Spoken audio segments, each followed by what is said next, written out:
Halo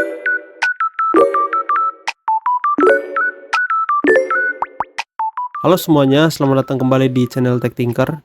Video ini merupakan video terakhir dari series Flash dan OpenCV, di mana di sini saya akan membahas mengenai cara membuat kamera streaming dengan protokol WebSocket. Nah, di video-video sebelumnya seperti yang kita sudah buat, kita menggunakan metode yang dinamakan HTTP untuk melakukan streaming video. Contohnya itu yang pada video melakukan web streaming dengan OpenCV dan Flash. Lalu ada juga di mana kita melakukan blur wajah secara real time dengan OpenCV. Nah, di situ kita menggunakan metode yang namanya HTTP tadi itu. HTTP ini biasanya digunakan karena ini paling mudah untuk diintegrasikan dengan infrastruktur web. Namun kalau misalkan untuk kebutuhan streaming yang lebih dua arah, lebih cepat, kita tidak bisa menggunakan protokol HTTP ini. Jadi cara kerja dari HTTP sendiri yang kita gunakan kemarin itu, jadi kita ketika menggunakan Flash dan OpenCV, kita menggunakan konsep yang namanya untuk mengubah video menjadi frame. Nah, jadi frame-frame video ini kita ubah menjadi masing-masing frame lagi, lalu diubah menjadi gambar. Nah, gambar ini yang nanti kita kirimkan dari server ke klien menggunakan MJPG atau Motion JPG. Jadi di sini kita punya servernya itu yaitu Flash. Nah, nanti dia akan menerima request dari sisi kliennya itu index.html yang kemarin kita sudah buat. Kita hubungkan server dan klien ini melalui link. Jadi ketika klien mengirimkan request, maka servernya itu akan menerimanya. Dengan bantuan OpenCV, si Flash akan mengubah data dari kamera yang awalnya frame menjadi JPG, lalu akan memberikan respon dari sisi server kembali ke klien dalam bentuk gambar. Nah, metode HTTP ini bisa menjadi lambat. Kalau saya kategorikan bisa menjadi lambat karena penyebabnya ada 3 hal berikut ini. Yang pertama adalah overhead protokol HTTP. Karena respon dan requestnya ini terpisah ya. Dan header HTTP-nya ini juga besar, sehingga datanya itu lebih berat. Jadi kalau misalkan teman-teman kirim gambar dari server ke klien, headernya semakin besar, data yang diterima dari klien ini juga semakin besar. Jadi proses pengiriman dan permintaannya itu jadi lebih lambat. Lalu yang kedua ada juga latensi yang besar karena HTTP tidak dirancang untuk komunikasi dua arah. Jadi HTTP ini hanya dirancang untuk komunikasi satu arah. Jadi ketika klien memberikan request lalu respon, komunikasinya langsung ditutup di situ lagi. Jadi sehingga kalau klien mau minta data baru lagi, dia harus request lagi di sini. Jadi harus ada izin lagi ke server. Jadi server ini memastikan bahwa si klien ini benar-benar bisa dipercaya, baru dia mengembalikan responnya. Seperti itu. Setelah respon didapat dari sisi klien, nanti si komunikasi ini jadi diputus kembali. Nah, proses itu yang membuat tensi yang lebih besar ketika menggunakan HTTP. Lalu ada juga tambahan, misalnya kita buffering dari sisi saat memproses frame baru. Jadi di server contohnya ketika kita mau menghasilkan gambar baru dari frame yang baru, nah itu kan ada proses yang cukup lama ya. Jadi kita harus mengubah frame tadi ke dalam bentuk JPG lagi, lalu datanya dibungkus ke dalam header dan lain sebagainya, lalu dikirim kembali ke klien. Nah itu proses itu kan berulang terus, jadi lebih lama. Lalu yang ketiga adalah tidak ada persistent connection. Secara sederhana, setiap kali klien melakukan request dan menerima respon dari server, koneksi langsung ditutup seperti yang saya sudah jelaskan tadi. Sehingga untuk meminta gambar baru akan membutuhkan waktu untuk melakukan koneksi ulang lagi. Nah, jadi dari 3 masalah itu kita lihat bahwa HTTP ini kurang cepat. Tapi sebenarnya kemarin kalau teman-teman lihat cukup cepat karena kita menggunakan bantuan dari yang namanya multi-part mix replace. Nah, ini memungkinkan kita mengirimkan data dalam satu koneksi secara terus-menerus dari satu koneksi HTTP. Nah, jadi nanti kita buat supaya kemarin itu kan kita menggunakan multi-part itu. Jadi datanya itu langsung dikirim dalam bentuk besar sekaligus. Jadi langsung beberapa gambar dan data dikirimkan terus-menerus. Tapi itu tetap satu arah dari klien ke server atau server ke klien saja gitu. Tidak bisa bolak-balik. Nah, tapi tipe komunikasi yang tetap searah ini masih juga berbasis request dan respon. Lalu header HTTP-nya juga tadi masih tetap besar ya. Sehingga size data yang dikirimkan juga tetap besar dan latensinya juga masih tetap besar gitu. Nah, misalkan kalau teman-teman bayangkan teman-teman menggunakan ini untuk streaming di beberapa kamera sekaligus, ini akan membuat PS-nya bisa menurun, datanya juga jadi lebih besar, sehingga dari sisi webnya sendiri juga akan semakin sulit untuk menangani gambarnya. Nah, untuk mengatasi masalah tersebut, saya akhirnya mau kita mencoba menggunakan sebuah protokol baru namanya WebSocket. Jadi WebSocket adalah protokol komunikasi dua arah, sehingga klien dan server bisa melalui suatu koneksi yang tetap terbuka bisa saling berkomunikasi. WebSocket ini lebih efisien, kenapa? Karena mengurangi overhead dari request dan respon yang berulang. Jadi ini kan ada request dan respon yang berulang. Nah, ini kan akan ulang terus permintaan untuk membuka komunikasi, request, respon, lalu menutup komunikasi. WebSocket ini mencegah hal itu. Jadi dia hanya perlu melakukan satu perizinan. Setelah itu bisa langsung komunikasi terus-menerus tanpa izin lagi. Sampai memang dari sisi si servernya atau sisi kliennya mau menutup si WebSocketnya. Nah, habis itu baru si koneksinya di end. Nah, keunggulan dari WebSocket ini adalah yang pertama, koneksinya itu tetap dua arah. Lalu jumlah headernya lebih kecil sehingga ringan waktu mengirimkan datanya.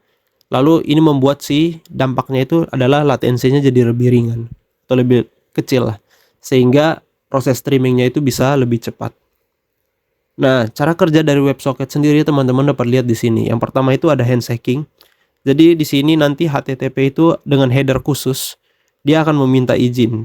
Jadi dari si klien akan meminta izin ke sisi servernya untuk terhubung. Nah, dari sisi server akan merespon dengan kode 101 switching protocols. Lalu akan berubah menjadi WebSocket. Nah, dari sini artinya koneksi sudah terbuka. Ketika koneksi sudah terbuka, nanti langsung bisa melakukan bidirectional message.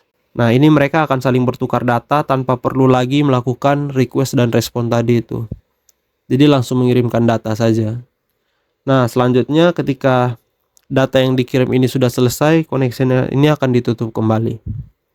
Kurang lebih secara teori HTTP dan WebSocket itu akan terlihat seperti itu. Jadi perbedaannya di sini adalah HTTP itu satu arah dan datanya bisa lebih besar karena header dan juga frame-nya.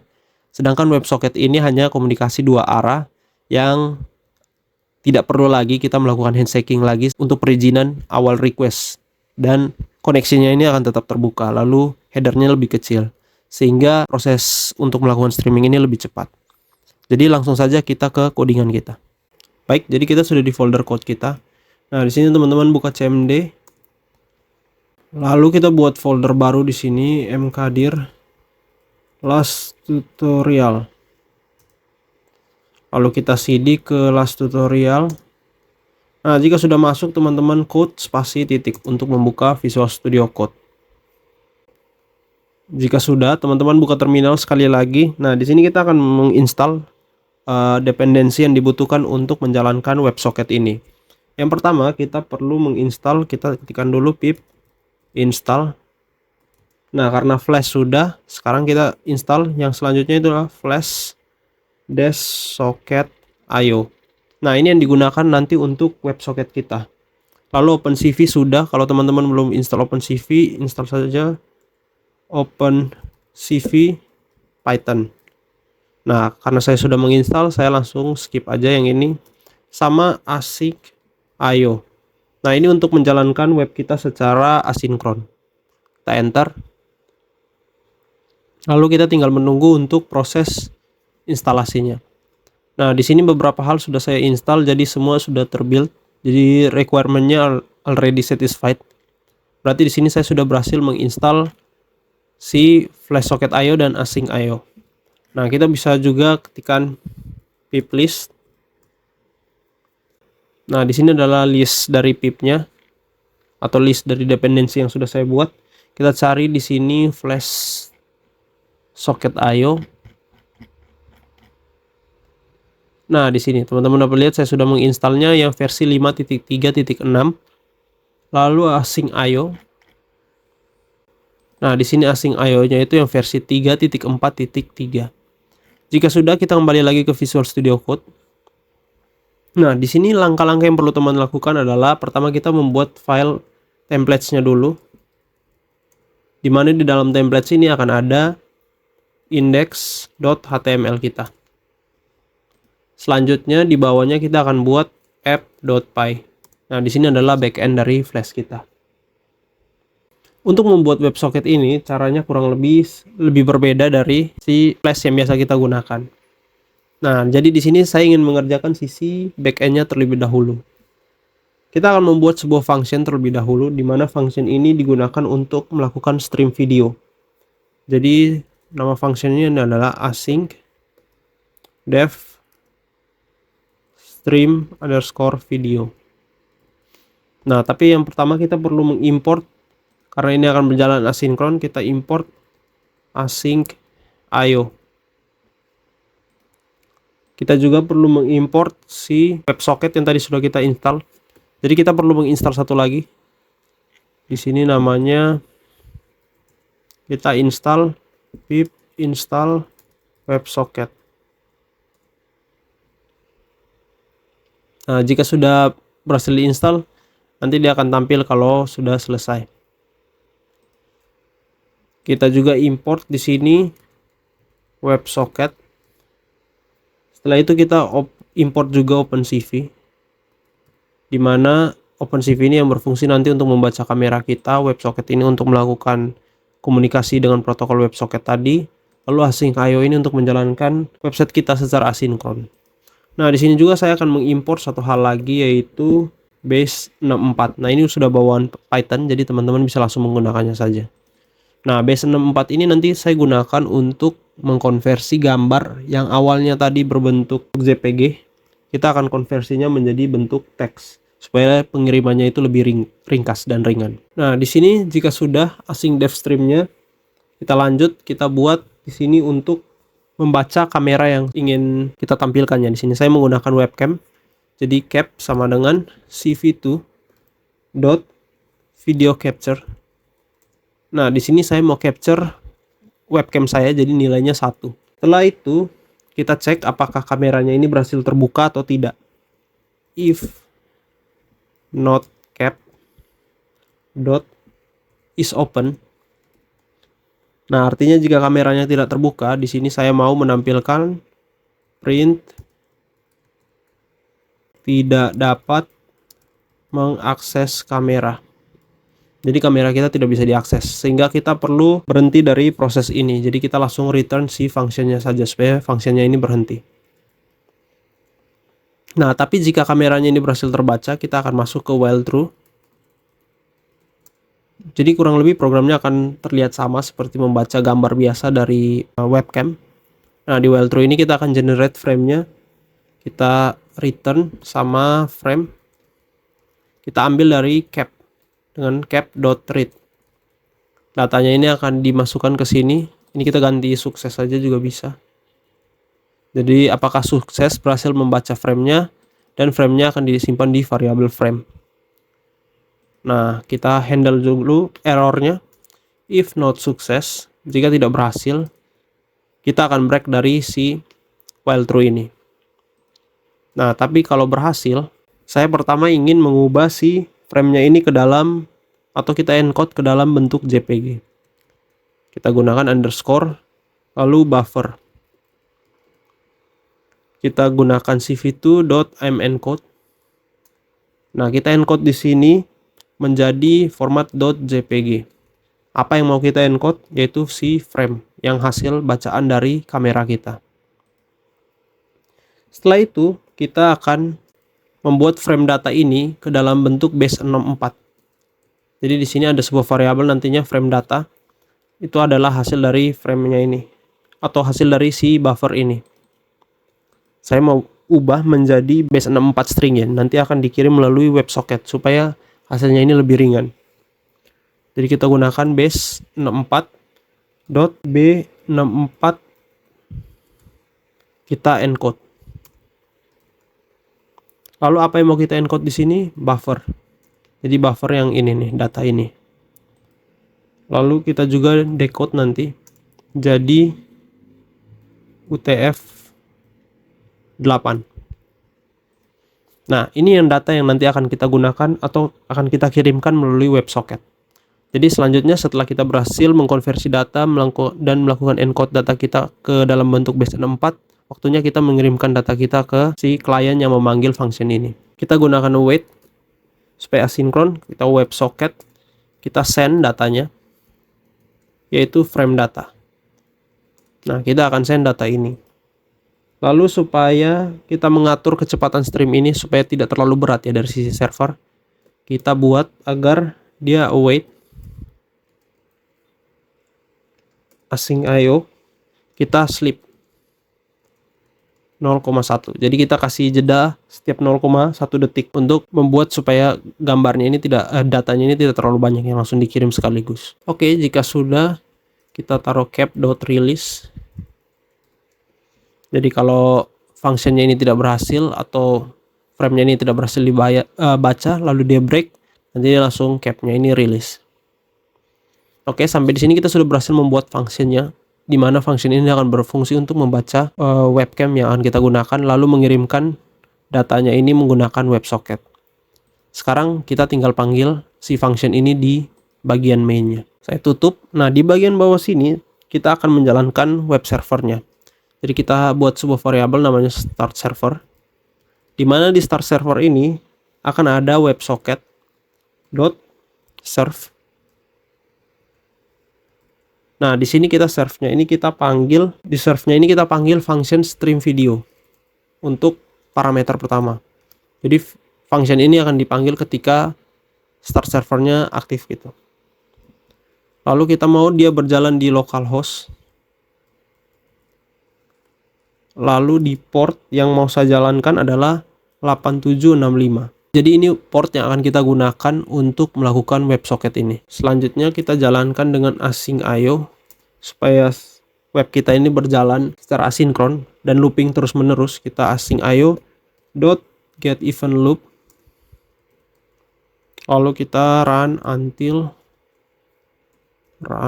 until complete. Nah, di sini kita panggil si start servernya agar jalan terus-menerus. Nah, di sini saya mau print dulu datanya agar kita tahu di mana web server kita berjalan.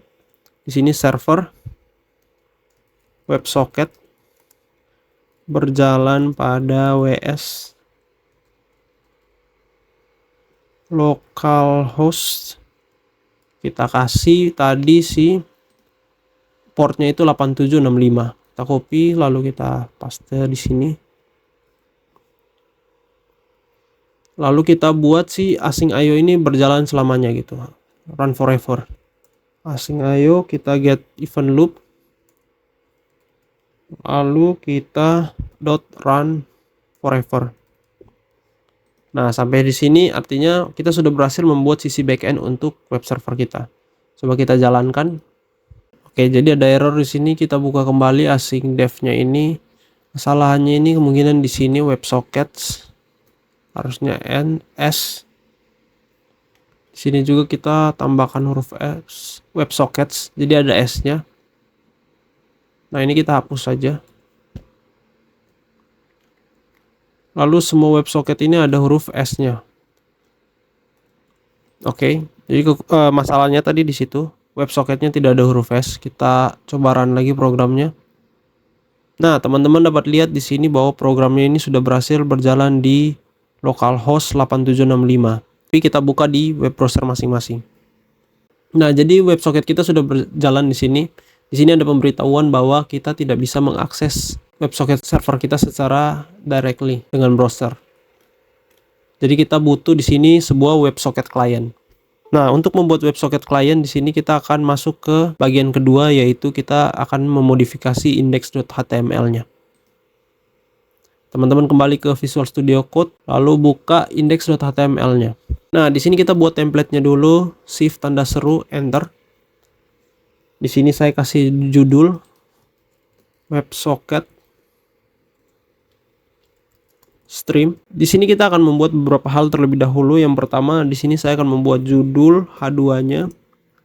Nah, di sini akan menjadi web stream dengan menggunakan WebSocket.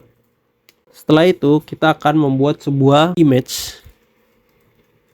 Nah, ini yang akan berfungsi untuk menampilkan bacaan dari webcam kita. Di sini saya kasih ID-nya itu adalah video. Nah, saya mau kasih style juga di sini. Kita hapus ini dulu, style. Stylenya itu saya mau kasih lebarnya itu 100%. Lalu di sini max lebarnya itu 640 pixel. Lalu saya mau kasih border juga di sini 1 pixel solid black. Oke, sampai di sini. Selanjutnya, untuk bisa terhubung dengan WebSocket server yang sudah kita buat ini, nah itu kita akan melakukannya di JavaScript. Sehingga kita perlu membuat script terlebih dahulu. Di sini kita buat scriptnya. Di script ini yang mau saya lakukan adalah saya mau membaca data yang ada di dalam function ini. Jadi kita mengakses si WebSocket server kita, lalu datanya itu saya mau ditampilkan ke dalam IMG ini. Jadi di sini saya akan membuat sebuah variabel dulu, const, namanya video element. Nah, video element ini berfungsi untuk menyimpan source yang ada dalam sini ya. Jadi saya mau menangkap si elemen ini dulu dengan menggunakan dokumen object model. Jadi kita get element by ID. ID-nya itu adalah di sini video. Kita buka atau kita ketikkan video di sini. Selanjutnya, untuk mengkoneksikan dengan WebSocket, sini kita perlu membuat sebuah variabel namanya socket. Nah, socket ini kita definisikan objek barunya lagi, new WebSocket. Jadi kita menggunakan si WebSocket ini untuk terhubung dengan server WebSocket kita yang ada di sini. Nah, jadi kita masukkan si link WebSocket ini ke dalam new WebSocket ini agar mereka saling terhubung. Jadi ws.2/localhost di port 8765.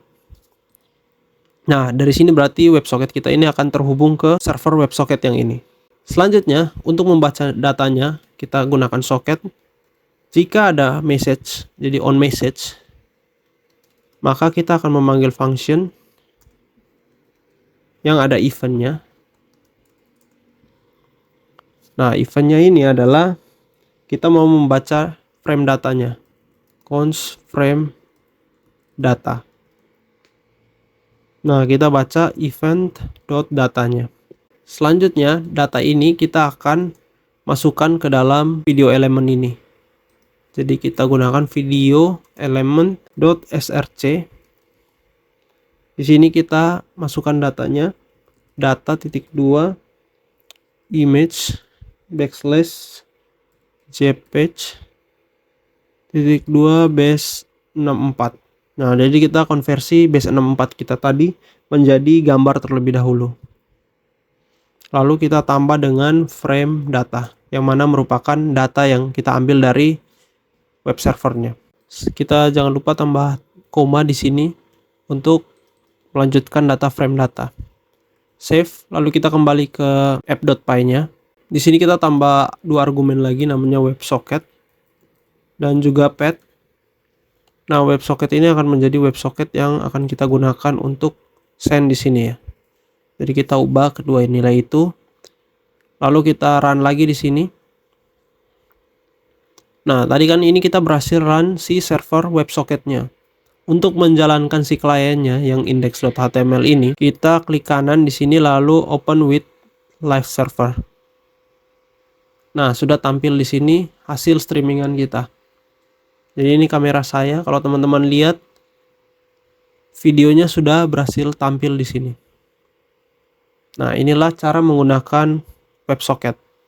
Jadi di sini ada 2 komponen, yaitu server dan juga kliennya.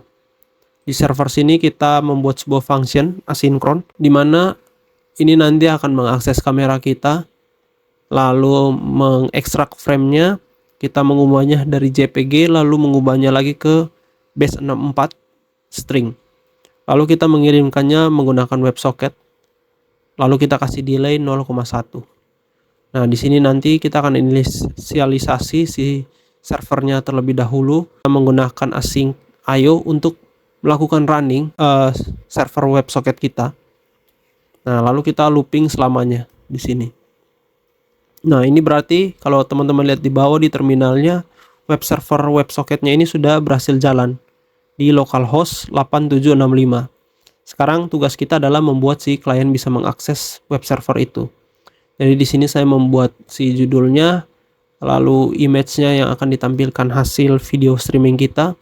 Lalu kita menggunakan di sini JavaScript untuk mengakses server WebSocket dengan cara kita membuat sebuah objek baru di sini, di mana objek ini akan mengakses link dari server WebSocket kita. Lalu datanya itu akan dibaca. Jadi ketika soket ini menerima message, nanti kita akan ambil parameternya event, lalu kita baca datanya di sini.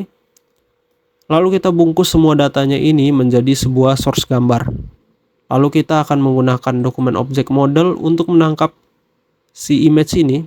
Lalu kita buatkan source-nya itu mengarah ke data yang sudah kita dapat di frame data ini. Sehingga hasilnya teman-teman bisa lihat di sini, kita bisa mengakses webcam kita dengan menggunakan metode WebSocket di sini secara real time. Oke, demikian video dan series kali ini. Terima kasih sudah mengikuti series ini. Sampai jumpa di video selanjutnya. Terima kasih.